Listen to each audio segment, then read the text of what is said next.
አለይኩም ወራህመቱላሂ ተዓላ ወበረካቱሁ።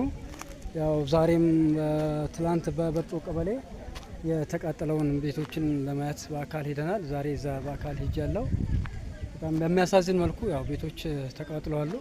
አላህ እንግዲህ ከእንደዚህ አይነት በላአ ሙሲባ ይጠብቀን ማለት ነው። እስቲ ሁላችሁም ዱአ አድርጉ። እስቲ እንደምታዩት ያው እዚህ ጋር ሁለቱ ቤት እዚህ ጋር ነው ያለው።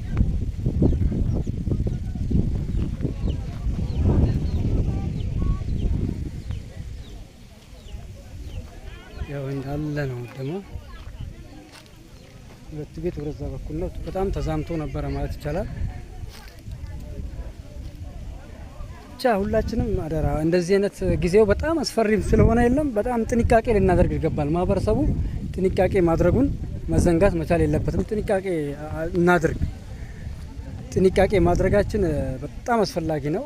ሌላው ደግሞ ሁሌም ለሳንኩራ ወረዳና ለአለም ገበያ ከተማ አስተዳደር በጋራ አንድ መኪና እንድንገዛ በተደጋጋሚ የእሳት ማጥፊያው መኪና በተደጋጋሚ እያቀረብን ነበር። እንደ ወራ በነፍስ ወከፍ ጭምር ብር እንኳን በልጆች ጀምሮ ጥለን ይሄን ያህል ይደርስብናል ብለን አስተባብሩን ብለን ነበር። 2 አመት ሞላው። ያው በሁለቱ አመት ግን የወደመው ንብረት ቀላል ንብረት አይደለም። አላህ አትርፎ ደግሞ የሰው ህይወትና የእንስሳት ህይወት ከመጥፋት ይታደጋል። ግን በሚሊዮን የሚቆጠር ንብረት ነው እየጠፋ ያለው። አሁንም ለመላው ለሳንኩራና ለአለም ገበያ ከተማ አስተዳደር ህዝብ፣ ወጣት፣ ሽማግሌ ጥሪ የሚያቀርበው ነገር ቢኖር አንድ መኪና እንኳን መግዛት እንችላለን ነው። ትላንት የአላባው መኪና ነው ደርሶ ይሄን ህልም እንዳይዛመት የተከላከለልን። አልহামዱሊላህ አላህ ከርጀዛ ይግባቸው እና በዛ ልክ ነው መሆን ያለበት። ሁላችንም እስቲ ዱአ እያደረግንም ሳቢያው የምናደርስበትን መንገድ ያው እዚህ ጋር እንግዲህ ያው አራተኛው ቤት ይሄ ነው። ዱቄት ነው የሆነው። ይሄኛው ደግሞ ያው እዚህ ጋር 2 ቤት ነው እዚህ ጋር ያለው። አንደኛው ያችት እንግዲህ እስከዚህ ድረስ ነው ወደማ ወደ 5 ቤት የተባለው ይሄኛው ነው። እዚህም ጋር ቤት ነበረ እንዳለ ዙሪያውን ታያታላችሁ። ያያችሁ ያለው ቤት ይሄ ደግሞ በጣም የሚገርመው እዚህ ጋር የተቃጠለ ነው ወረዛ ዘሎ ያለፈው ቆርቆሮ ቤቱ ነው። ቆርቆሮ ቤቱም ተይዞ ነበር። በጣም የሚገርመው ነገር ወላሂ በጣም ነው የሚያሳዝነው። ከዛ በኋላ እንዴት ዘሎ እንዳለፈ ተመልከቱ። ከዚህ ቆርቆሮ ቤት ኋላ ነው አሁን መጀመሪያ ያሳየኋችሁ ቤት ማለት ነው። ከዚህ ቆርቆሮ ቤት ኋላ አልহামዱሊላህ ተርፏል። የሰው ህይወት ንብረትም ቢወድምም የሰው ህይወትና እንስሳት እንትን ተርፏል። ቀን ስለሆነ ማለት ነው። ግን እስከ መቼ ነው እኛ ሳቢያውን ማናደርስበት? ምክንያት መቼ ድረስ ነው አሁን ጥያቄያችን። እኛ እስከ መቼ ድረስ ነው እኛ የምንለው?